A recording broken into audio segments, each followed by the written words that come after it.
Everyone, কেমন আছো? তো কোথায় যাচ্ছি? আমি হচ্ছে জামা ষষ্ঠীর বাজার করতে। তো এখানে দেখো আমি পাখাটা নিয়ে নিয়েছি, পাখাটা আমি রং করব তাই। অবশেষে আমরা ষষ্ঠী খাওয়ার জন্য বেরিয়ে পড়েছি। তোমরা ভাবছো আমি বেরিয়েছি টিপ পরিনি, কারণ টিপ অবশ্যই পরেছিলাম, কিন্তু গরমের মধ্যে আমার টিপটা উঠে গেছে। যেহেতু বাজার করছিলাম, একটু ফল টল নিচ্ছিলাম, তার জন্য তো লাস্ট ফিনিশিং বাড়ি আমরা চলে এসেছি। তো তারপরে দেখো একটু সেজে গুজে টিপটা পরে নিয়েছি, আর ও একটু শুয়ে শুয়ে ফোন ঘাটছিলো, এদিকে মা রেডি করছিল। আমাদের এখানে 5 রকমের ফল, 5 রকমের মিষ্টি, দই, চিড়া, খই, দুধ, এগুলো সব দিয়ে আর কি বরণ করে, তারপরে একটু পাখার হাওয়া দেয়।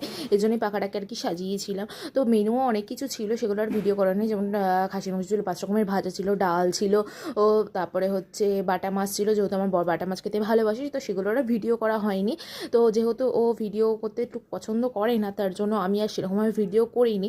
তো এই সব রিচুয়ালস পালন করার পরে খাওয়া দাওয়া করিয়েছিল, মানে খাওয়া দাওয়া করেছিলাম, যেটা মেনুটা বললাম সেই মেনু হয়েছিল। আর হচ্ছে সেগুলো সেই দিন আমার বাবাই আর কি বাজার করেছিল।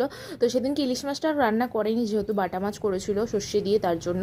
আর খাসির মাংস ছিল, তার জন্য। তো রাত্রেবেলা আমরা ঘুরতে বেরিয়েছিলাম। দেখো খুবই মজা হয়েছিল সেই দিন, খুব আনন্দ সহকারে দিনটা কেটেছিল। আমার বন্ধু বান্ধবের সাথে দেখা হয়েছে। হ্যাঁ, এটা হচ্ছে আমার বন্ধু আর এটা বান্ধবী। তো ভিডিওটা ভালো লাগলে অবশ্যই পাশে দেখো। টাটা, দেখা হচ্ছে নেক্সট ভিডিওতে। ভালো থাকবে সবাই।